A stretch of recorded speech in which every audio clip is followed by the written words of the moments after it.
Security sources have told Sky News that a police officer has been shot in Omagh, Northern Ireland. From car bombs to gun attacks to the attempted murder of another police officer. The security service, MI5, today raised the terror threat in Northern Ireland to severe, meaning an attack there is highly likely.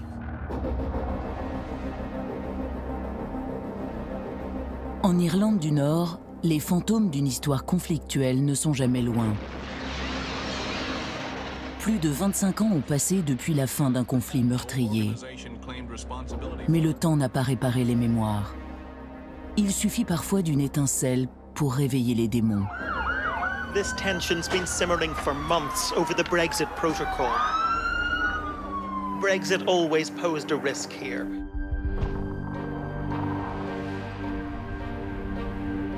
Le Brexit a ravivé des divisions dangereuses dans ce territoire britannique. Les négociations avec l'Europe ont ressuscité un sujet tabou, celui de la frontière irlandaise. Il s'agit essentiellement de désaccords sur l'identité nationale. Et la frontière symbolise cela de manière très brutale. Cette frontière, qui sépare la République d'Irlande du Royaume-Uni, était devenue invisible. Le Brexit en 2016 l'a rendu à nouveau nécessaire, au risque de fragiliser la paix en Irlande du Nord. Nous devrions construire un avenir commun. Mais j'ai peur que cela soit impossible, car nous avons deux communautés qui visent des destins différents. Les uns veulent l'union avec la Grande-Bretagne et les autres veulent l'unification de l'Irlande.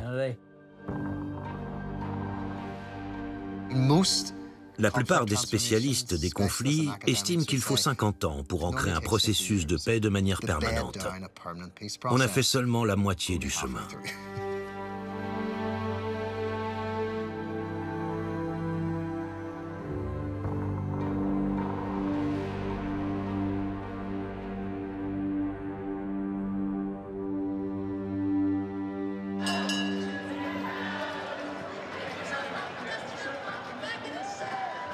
Belfast, un centre-ville qui ressemble aujourd'hui à tous les autres en Europe. En Irlande du Nord, les jeunes sont appelés les bébés de la paix. Ils n'ont pas vécu le conflit meurtrier de 30 ans qui a pris fin en 1998. Cette année-là, deux communautés, les unionistes et loyalistes protestants d'un côté, nationalistes et républicains catholiques de l'autre, parvenaient à signer un accord de paix miraculeux. S'ouvrait alors une nouvelle page de l'histoire nord-irlandaise. Il nous a fallu réunir des gens qui s'entretuaient, les loyalistes et les républicains. C'était une danse délicate. C'est toujours une danse délicate, 25 ans plus tard. Mais je pense que c'est mieux de danser que de tuer. Il y a probablement une vingtaine de conflits dans le monde à tout moment. Après un accord de paix, si ça tient plus de 5 ans, c'est bien.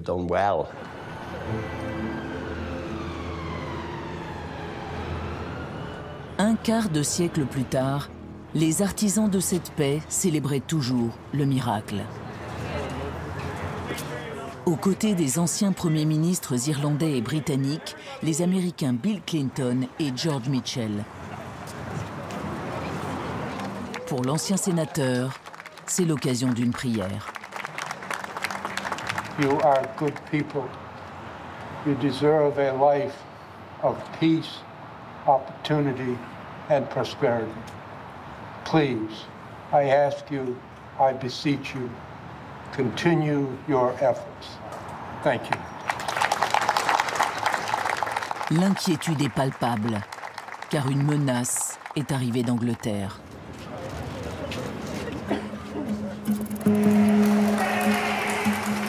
The celebrations started in the early hours of this morning. The UK had voted to get out of the EU. En 2016, les Britanniques choisissent par référendum de quitter l'Europe. Deux des nations du Royaume-Uni, l'Irlande du Nord et l'Écosse, ont voté contre. Mais leurs voix sont noyées dans la masse des 67 millions de Britanniques. Elles sont entraînées contre leur gré dans le Brexit. C'était dévastateur d'assister à ce processus. Notre région était en train d'être arrachée de l'Union européenne contre notre volonté. Le seul sujet que l'on n'ait jamais discuté durant toutes ces années de négociations pour la paix, c'est bien la sortie de la Grande-Bretagne de l'Union européenne. Personne n'y a jamais pensé. Si l'un des négociateurs l'avait mentionné à l'époque, on aurait pensé qu'il était bon pour l'asile. Cela a réouvert beaucoup de dossiers que l'on avait réussi à fermer. Le Brexit nous a littéralement forcés, après 14-15 ans de paix, à parler de souveraineté. Brusquement, quelqu'un nous balançait la question. Voulez-vous faire partie de l'Europe ou du Royaume-Uni? Voulez-vous être britannique ou irlandais? On n'était pas prêts pour ça. Le Royaume-Uni quitte l'Europe, mais aussi son union douanière. Les flux commerciaux devront donc désormais être contrôlés aux frontières du Royaume. Un véritable casse-tête technique et administratif qui va réveiller les fantômes de l'histoire mouvementée du territoire. Car en Irlande du Nord, cette frontière avec l'Europe est aussi le symbole d'un long conflit.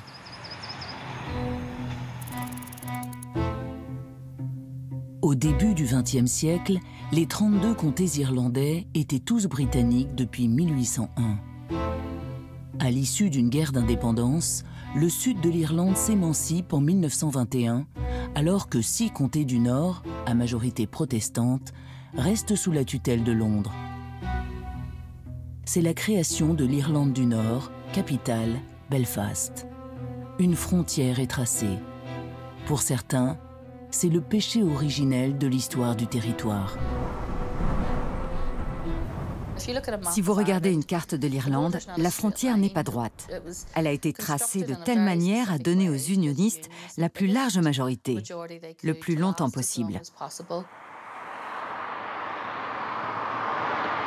Cette frontière va incarner le conflit identitaire entre deux communautés. D'un côté, les nationalistes et républicains catholiques qui veulent réunifier l'Irlande. De l'autre, les protestants unionistes et loyalistes viscéralement attachés à Londres.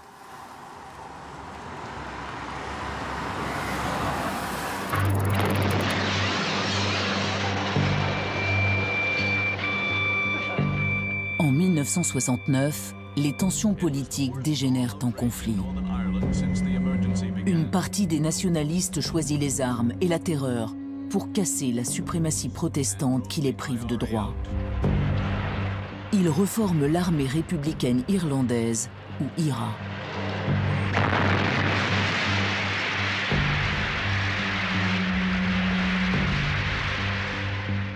En face, les plus radicaux des unionistes, appelés loyalistes, forment des groupes paramilitaires ultra-violents. La guerre va durer 3 décennies et faire plus de 3500 morts.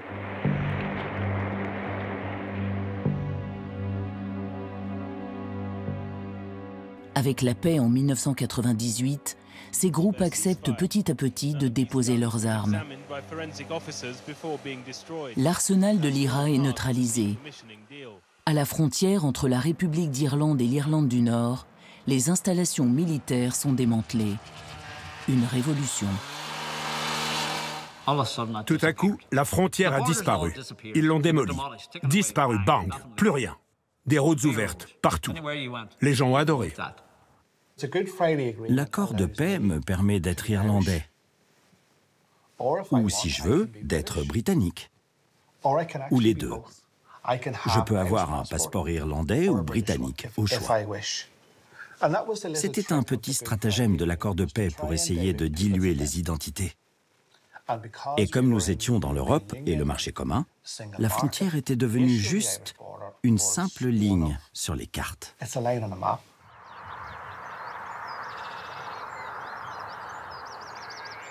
Le symbole de division devenu invisible, l'Irlande du Nord tente de surmonter les traumatismes de son passé.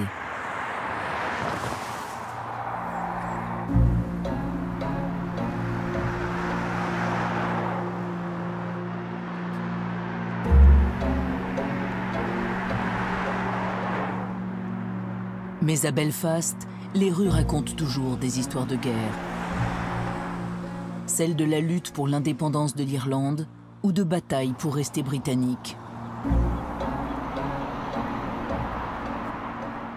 Les hommes armés hantent toujours les murs.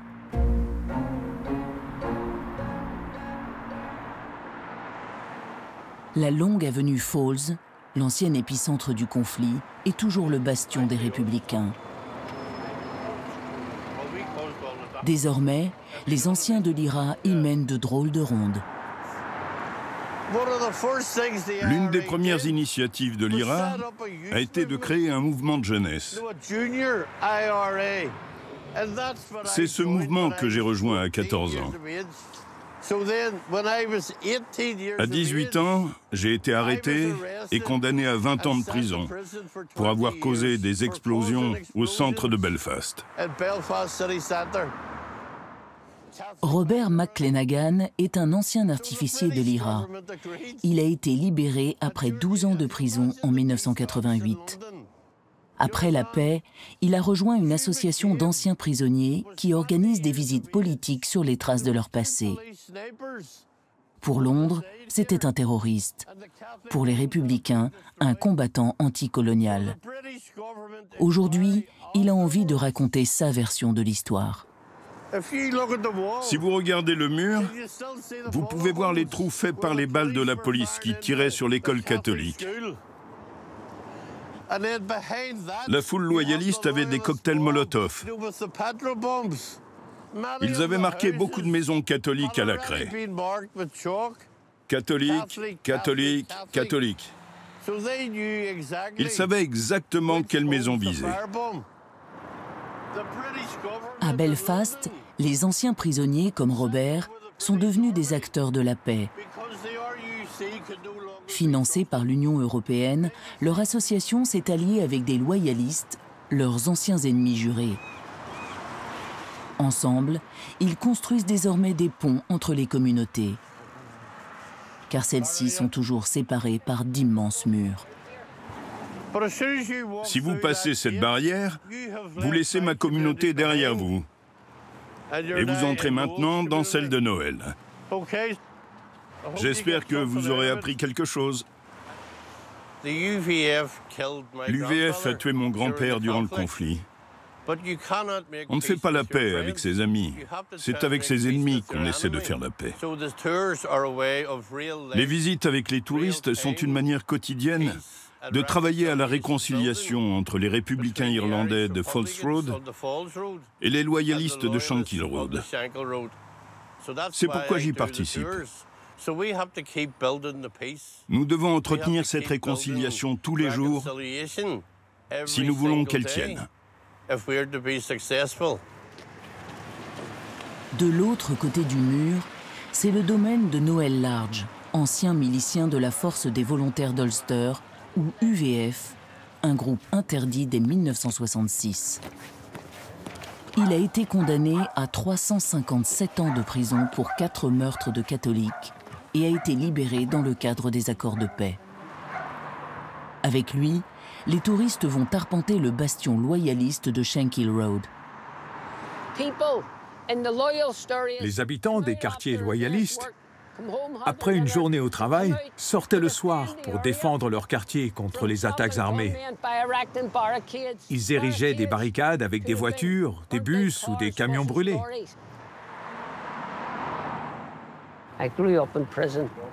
J'ai grandi en prison.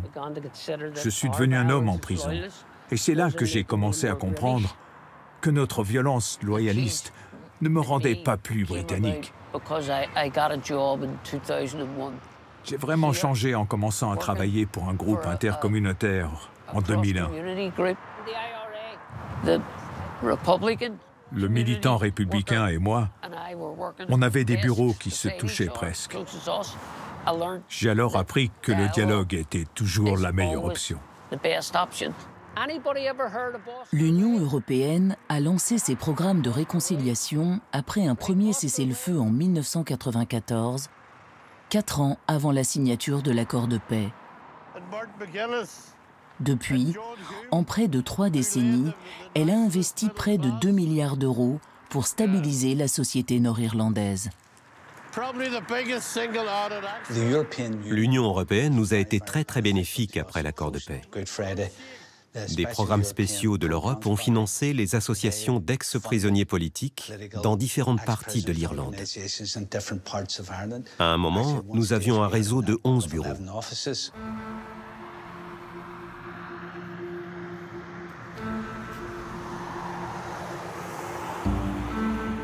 Malgré le Brexit, la paix en Irlande du Nord fait toujours partie des priorités européennes. L'aide à la réconciliation a été prolongée jusqu'en 2027. Car la mémoire sépare toujours les communautés, les uns commémorant des héros qui ont été les bourreaux des autres. Gérer l'héritage du conflit reste la chose la plus difficile. Nous sommes dans un jardin consacré à la mémoire des républicains de Falls Road, tombés pendant le conflit. Pour moi, c'est un endroit spécial. Mais pour les gens de l'autre côté du mur, c'est un temple dédié au terrorisme qui devrait être démoli.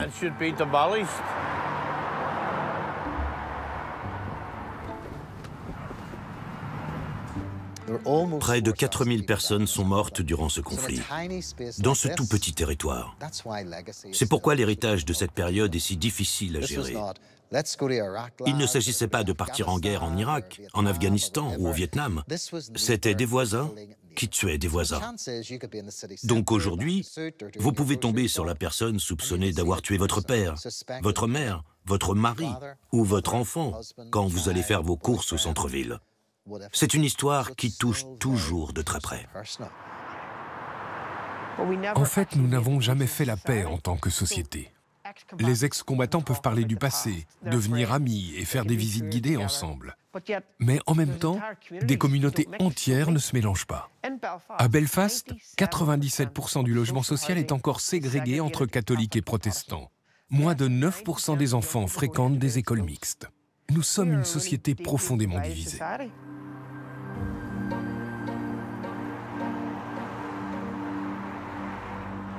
Avec ses fantômes omniprésents, la peur est toujours là. Dans certains quartiers, les deux communautés ne se sentent en sécurité qu'en se barricadant le soir.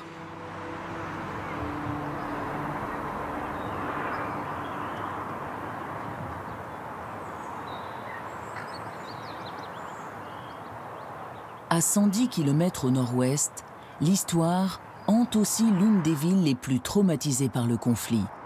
Elle porte deux noms, Derry pour les nationalistes, Londonderry pour les unionistes. Ici, c'est le sentiment d'injustice qui empêche les cicatrices de se refermer.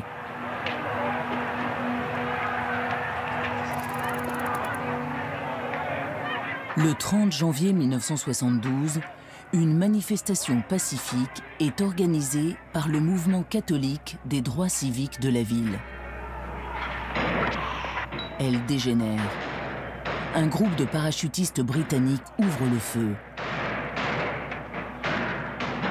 Leurs balles tuent 14 personnes.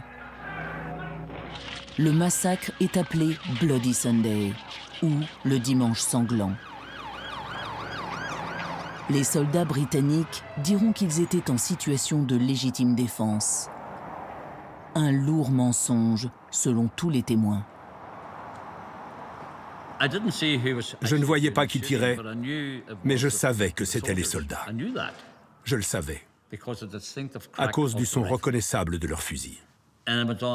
Ça a duré une éternité. Il n'y a pas eu d'autres tirs que ceux des militaires. Parmi les victimes, Michael Kelly. Il avait 17 ans.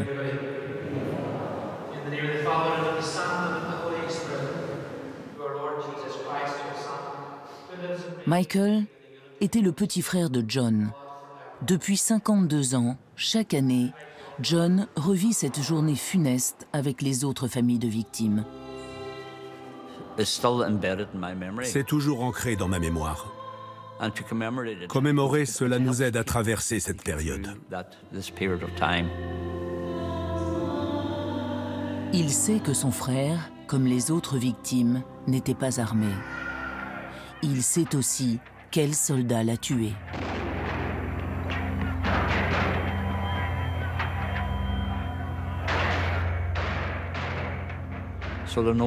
Les soldats sont désignés par des lettres de l'alphabet. A, B, C, D, E, F. C'est F qui a tué mon frère. Lors de l'autopsie, ils ont trouvé la balle qui a tué Michael et sont remontés à son fusil. F est responsable de 5 meurtres ce jour-là.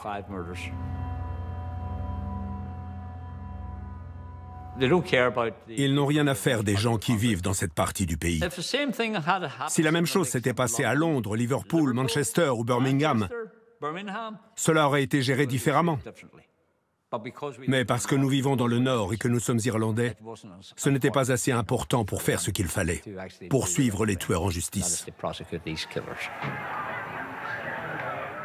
Finalement, après une nouvelle enquête officielle de 11 années et l'audition de 900 témoins, le Premier ministre britannique David Cameron présente des excuses historiques en 2010. None of the casualties shot by the soldiers of Support Company was armed with a firearm. What happened should never, ever have happened. The government is ultimately responsible for the conduct of the armed forces, and for that, on behalf of the government, indeed on behalf of our country, I am deeply sorry. Nous avons obtenu la déclaration complète d'innocence. Maintenant, nous voulons la justice. Aujourd'hui, l'un des parachutistes, le soldat F, est poursuivi. Mais c'est le seul, et pas pour le cas de Michael.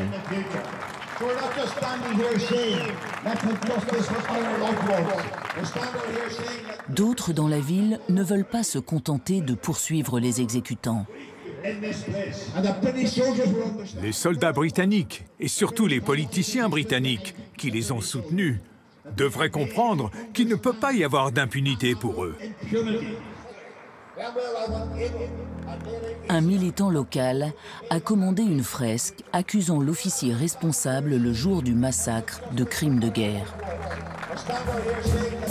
Mais l'homme a été chef d'état-major de l'armée britannique.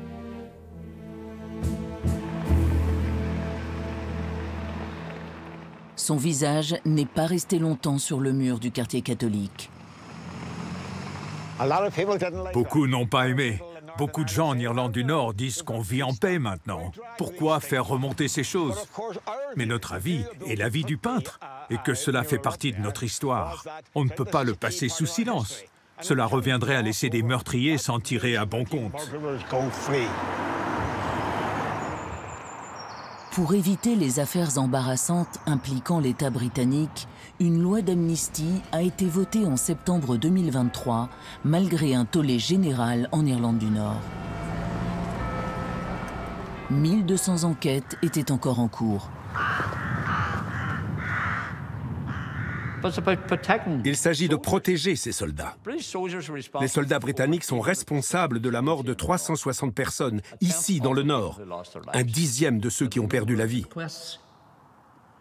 Il n'y aura plus d'enquête, plus de poursuites. Tout va disparaître, comme si ça ne s'était jamais passé.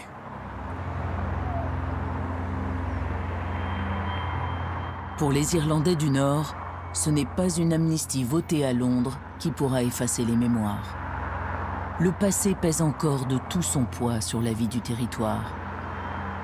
À Derry, Londonderry, mais aussi dans d'autres régions meurtries, comme la frontière irlandaise.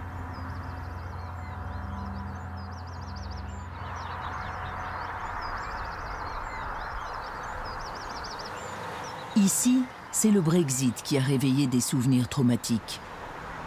Cette région a connu les combats les plus violents il y a quelques décennies.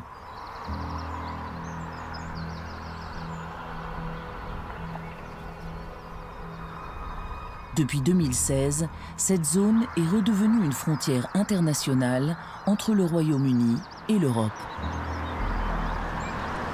Mais dans les communautés riveraines, principalement nationalistes, pas question d'y revoir des uniformes, même des douaniers.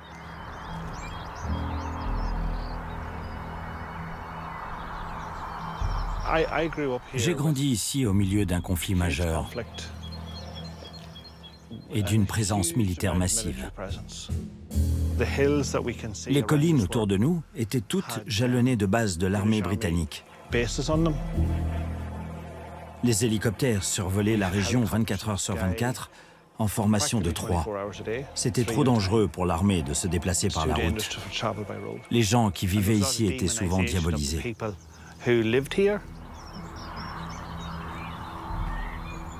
Comme la majorité des frontaliers, Damien McGenity est profondément attaché à l'Europe qui a permis la transformation de la région. Aujourd'hui, 40 millions de véhicules traversent cette frontière invisible chaque année pour des échanges commerciaux, mais aussi une coopération dans des domaines tels que la santé ou la police. Des acquis de la paix chers à Bruxelles. Ancien responsable des financements européens pour la paix, Michel Barnier est chargé des négociations du Brexit.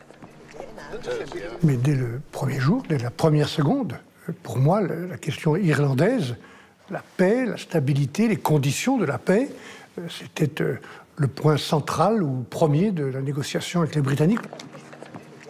La condition de cette paix, c'est qu'il n'y ait pas de frontières sur l'île. Les hommes et les femmes passent, les animaux passent, les marchandises passent, il n'y a pas de contrôle. Ça, c'est la condition de la paix. Et là, il y avait un risque.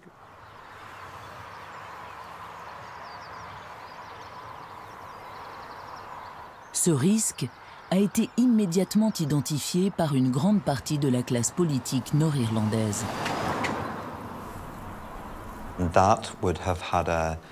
Cela aurait provoqué des perturbations majeures dans le fonctionnement des institutions politiques mises en place par l'accord de paix. Non seulement c'était un problème économique, mais cela présentait aussi un risque de déstabiliser la cohésion des institutions transfrontalières entre le nord et le sud de l'Irlande.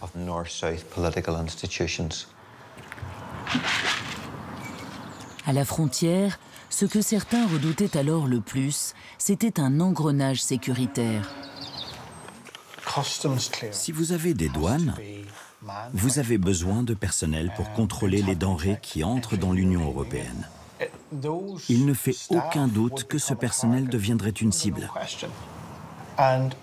Et les choses pourraient dégénérer très vite.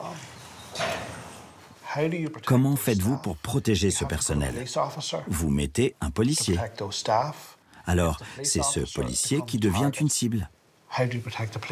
Et pour le protéger à son tour, vous postez un soldat et là, vous ouvrez à nouveau la boîte de Pandore. Si vous ramenez des soldats britanniques, cela va automatiquement raviver les tensions de manière significative.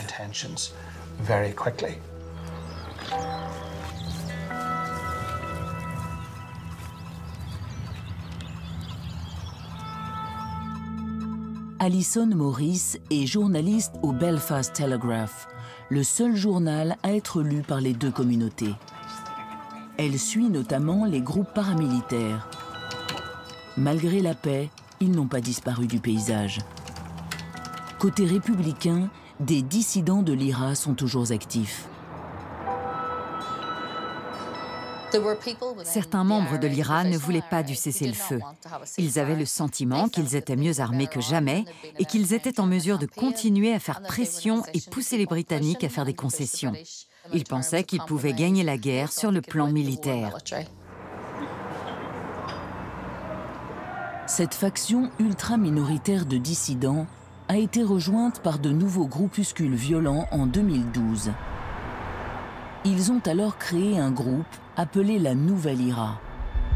Ils visent régulièrement des symboles de l'autorité britannique, comme ce tribunal à Belfast en 2019, ou des policiers.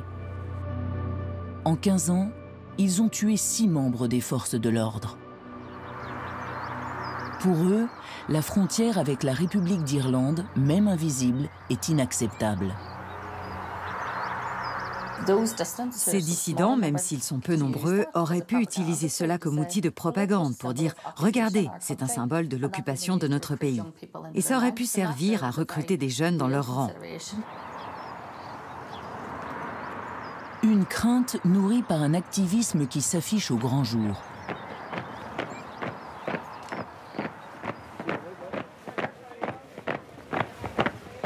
Dans certains quartiers d'Irlande du Nord, ces réfractaires à la paix ont pignon sur rue.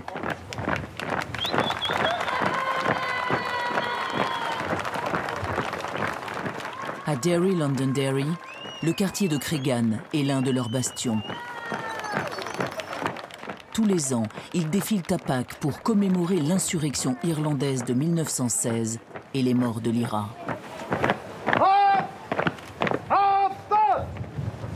La parade est illégale. Ils ne veulent pas demander l'autorisation à des autorités dont ils ne reconnaissent pas la légitimité. Certains jeunes du quartier sont acquis à leur discours et prêts à passer à l'action.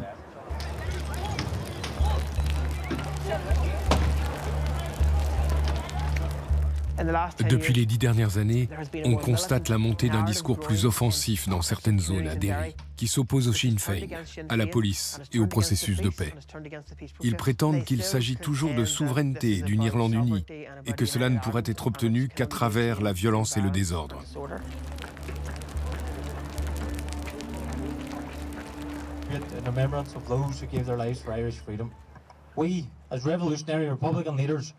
Ce discours est soutenu par un groupuscule d'extrême gauche. Paddy Gallagher en est le porte-parole. L'échec de l'accord de paix n'a en rien entamé notre idéologie socialiste. Il assume publiquement sa divergence avec la très grande majorité des républicains qui veut désormais réunifier l'île seulement par des moyens politiques.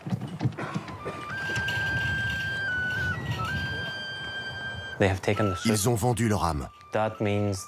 Ils sont devenus les relais de la domination britannique sur le pays. Ils s'agenouillent devant un monarque alors qu'ils se disent républicains. Que nous a apporté l'accord de paix? En quoi a-t-il fait avancer la réunification? La lutte finira quand la Grande-Bretagne quittera l'île et que nous pourrons établir une république socialiste de 32 comtés. Donc vous êtes toujours en état de guerre? Évidemment. Dans un pays sous occupation, vous aurez toujours des gens pour mener des actes de résistance. Ce jour-là, au cimetière, le président de son parti n'hésite pas à aller un cran plus loin devant tous les journalistes. J'ai un message pour les occupants britanniques, la police paramilitaire et toute l'élite. Tant que vous continuerez à nous opprimer, vous en subirez les conséquences implacables. Il ne suffit pas de crier « Vive l'IRA !» Il faut rejoindre l'IRA.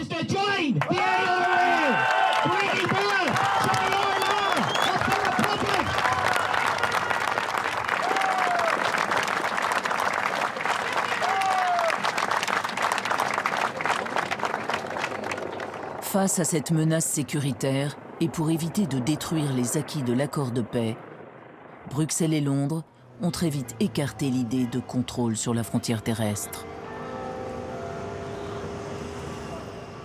Après 3 ans de négociations tendues, à l'automne 2019, l'Europe et la Grande-Bretagne ont imaginé une alternative. On a essayé de dédramatiser, de simplifier le maximum de ces contrôles, de ne pas parler de frontières. J'ai fait très attention aux mots que j'utilisais. Et la dernière solution qu'on trouve, c'est que l'Irlande du Nord reste dans le marché commun, dans le marché unique européen, en même temps qu'elle fait partie du Royaume-Uni. Donc elle a une double appartenance, en quelque sorte.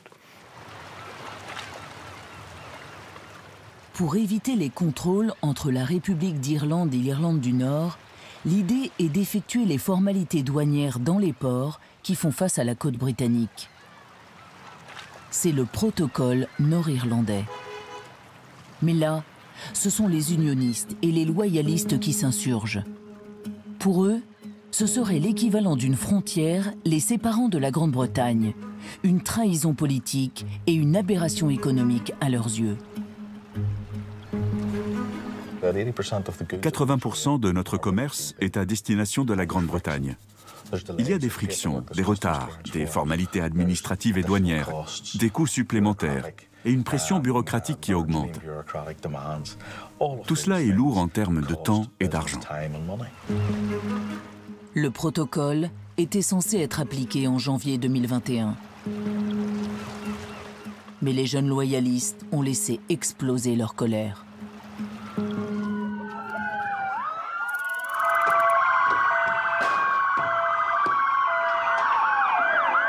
This tension's been simmering for months over the Brexit protocol. Ils se sont d'abord attaqués aux policiers. Leur rage s'est ensuite déversée sur les portes blindées qui séparent les communautés à Belfast.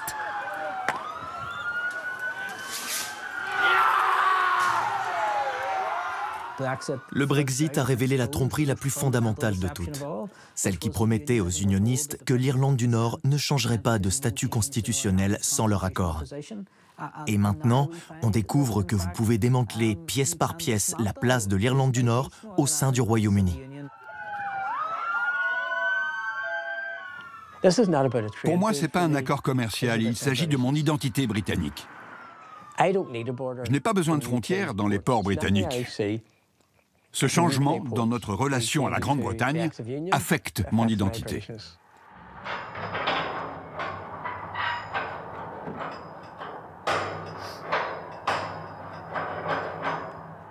Ce statut à part, les unionistes et les loyalistes n'en veulent à aucun prix.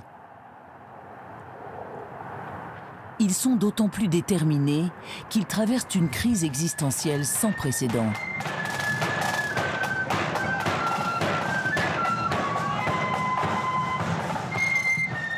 Descendants des colons britanniques, les unionistes protestants avaient dominé brutalement le XXe siècle grâce à leur supériorité démographique. En 1998, ils ont accepté pour la première fois un partage du pouvoir avec les nationalistes. Mais il a fallu attendre plusieurs années pour voir une première cohabitation stable. C'est un duo improbable qui y est finalement parvenu. D'un côté, Martin McGuinness, dirigeant du Sinn Féin, ancien bras politique de l'IRA. Certains le soupçonnent d'avoir été le chef d'état-major de l'armée républicaine irlandaise. De l'autre côté, Ian Paisley, fondateur du Parti unioniste démocrate, ou DUP, un calviniste radical opposé à l'accord de paix.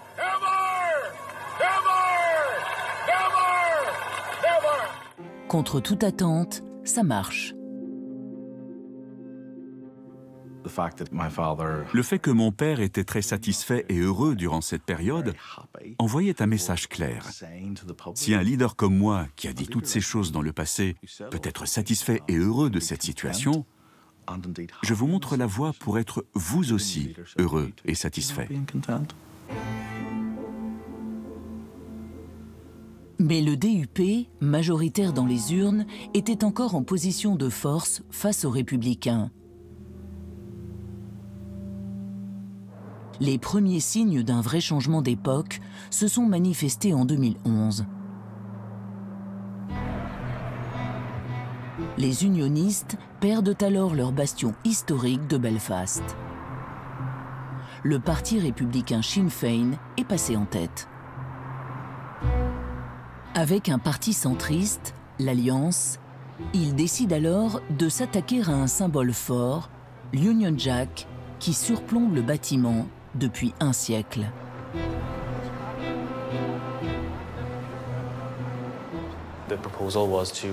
Nous proposions d'enlever le drapeau britannique qui flottait toute l'année et de le sortir à certaines occasions seulement, comme cela se fait en Angleterre, en Écosse et au Pays de Galles.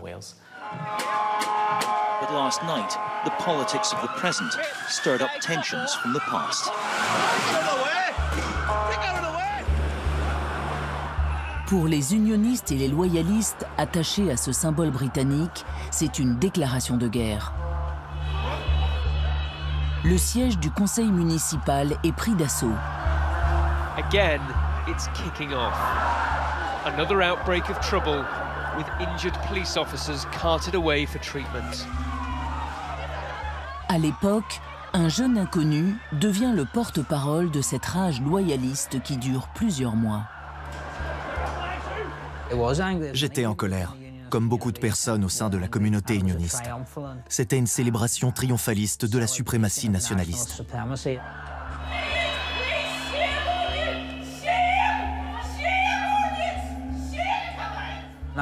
Cela portait atteinte à la place symbolique de l'Irlande du Nord au sein du Royaume-Uni et signifiait clairement que c'était la fin de l'Union pour eux. C'est une colère pour rien. La mesure est adoptée.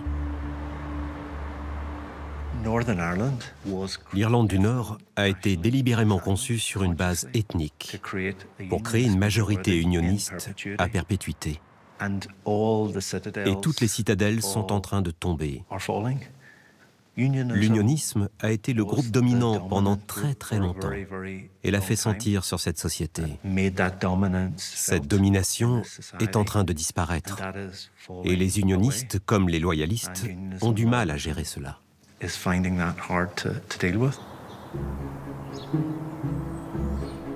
En 2021, c'est le coup de grâce symbolique. Les catholiques deviennent majoritaires démographiquement. Une première historique. Quand le Sinn Féin remporte les législatives un an plus tard, la coupe déborde pour les unionistes.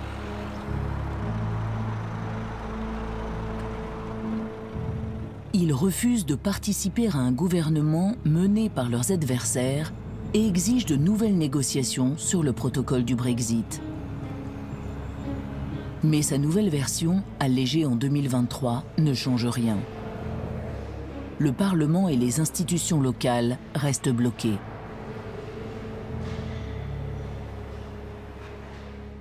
Ce n'est pas la situation que je souhaite. Je préférerais voir les institutions fonctionner et tout aller parfaitement. Mais il faut régler les choses. Et si c'est le seul moyen de peser pour nous, eh bien, nous l'utiliserons. Ce traité doit être respecté. Il faut être raisonnable, il faut être responsable, il faut être lucide. Hein. Il n'y aura pas de révision, il faudra appliquer cet accord.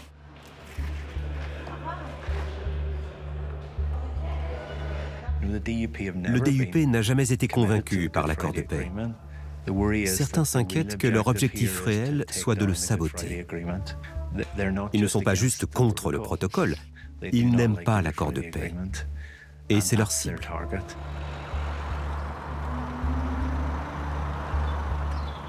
La crise politique du Brexit a aussi eu un effet collatéral sur les plus ultras.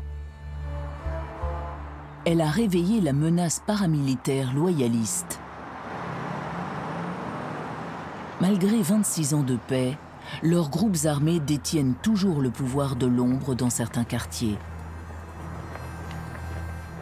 Depuis le Brexit, leurs messages se sont fait plus explicites.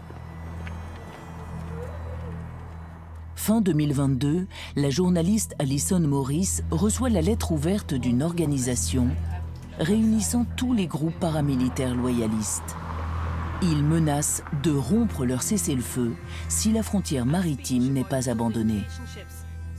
Au même moment, une visite officielle du ministre des Affaires étrangères de la République d'Irlande est interrompue par une alerte à la bombe. Okay.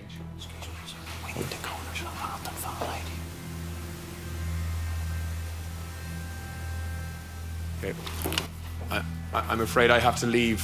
I hope I'll be back in a few minutes. You just have to understand that.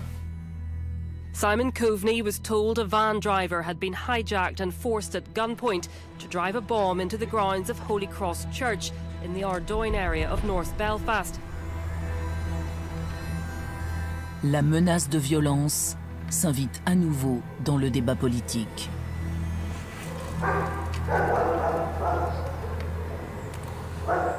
Des unionistes et des loyalistes se sont dit que si les menaces de violence nationalistes ont malheureusement été efficaces pour empêcher une frontière terrestre, alors pourquoi des menaces de violence loyalistes ne pourraient pas empêcher une frontière maritime?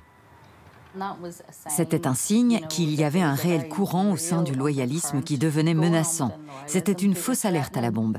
Mais cela aurait très facilement pu être une vraie bombe. Ne nous poussez pas, ne nous testez pas, nous réagirons mal. C'est comme un animal. C'est quand il est blessé qu'il est le plus dangereux.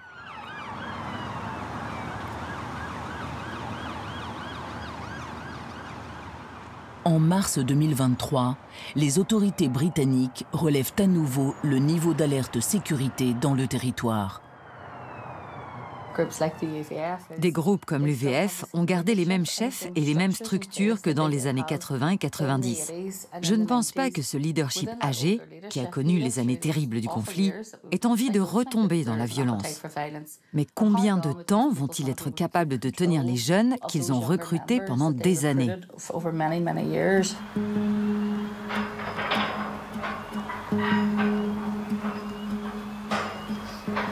Fin janvier 2024, un coup de théâtre met les loyalistes en ébullition. Après 2 années de blocage politique et de graves crises économiques, le DUP accepte finalement de prendre part à un gouvernement dirigé par les Républicains. Le premier de l'histoire de l'Irlande du Nord. Les plus radicaux les accusent de traîtrise. Jusqu'où seront-ils prêts à aller ? La question est d'autant plus lancinante qu'un jour, c'est l'existence même de la frontière qui devra être décidée. En 1998, l'accord de paix prévoyait la possibilité d'un référendum d'autodétermination. Pour le Sinn Féin, un parti issu de la lutte pour l'indépendance de l'Irlande, c'est la finalité du combat d'un siècle.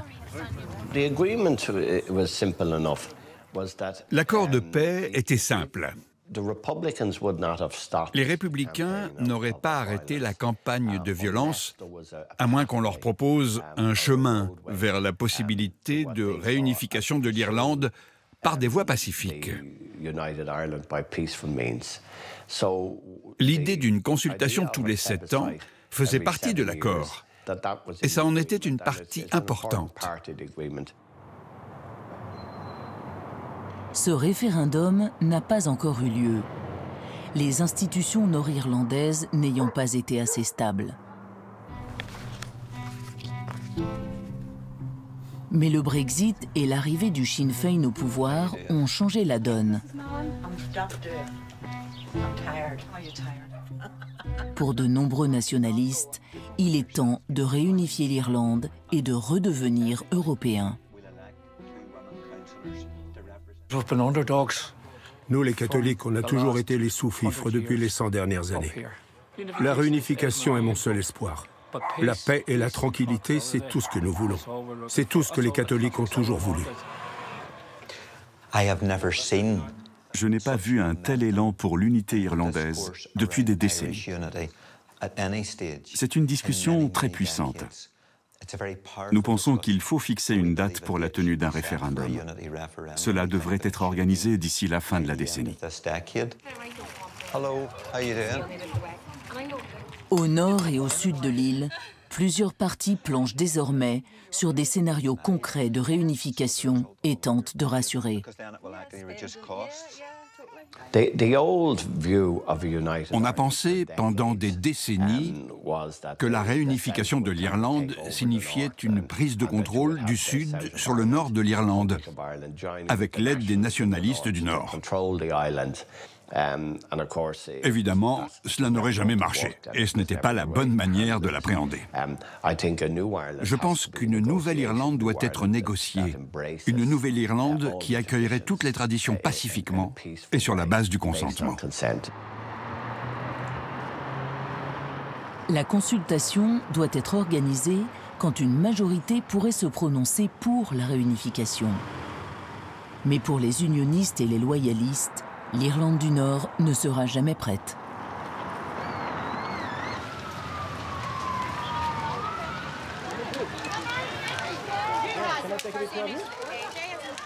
Chaque année, dans les quartiers loyalistes, s'allument ces bûchers qui commémorent la victoire de Guillaume d'Orange sur un roi catholique en 1690. La journaliste Alison Morris est venue prendre la température dans le fief de Jamie Bryson. Vous brûlez un drapeau de mon pays. Je suis irlandaise. Je trouve ça offensant. Si je t'invitais à une célébration culturelle dans ma communauté, et si je brûlais ton drapeau, toi aussi, tu te sentirais blessé.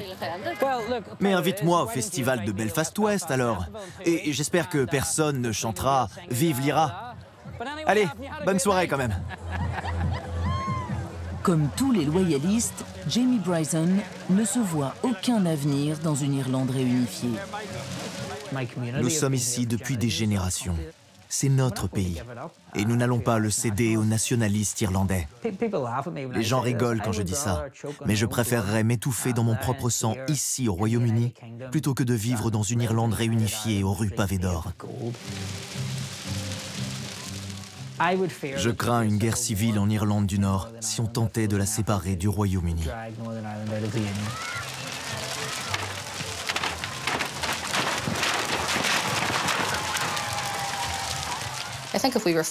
Je pense que si on nous imposait un référendum dans les 5 ans, la situation pourrait devenir dangereuse. Cela doit être fait d'une manière qui préserve un avenir de paix. J'ai connu les troubles. Je vivais à Belfast West, qui a été très durement touché par la violence dans mon enfance. Je ne voudrais jamais que mes enfants vivent cela.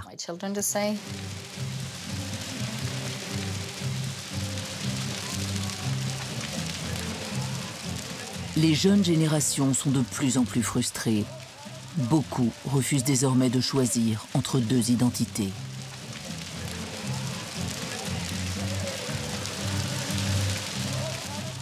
Il est important que le passé ne dicte pas notre présent, qu'il ne dicte pas notre avenir. Les jeunes ne sont pas obsédés par la question de savoir si on va rester au Royaume-Uni. Ils veulent fonder une famille, avoir un travail, une maison. Ils se préoccupent de la vie de tous les jours. Les Nord-Irlandais pourront-ils un jour désamorcer le caractère explosif de la frontière et du Brexit ? Ils auront à affronter un immense défi pour faire accepter aux perdants le choix du gagnant. Un enjeu de paix pour toute l'Europe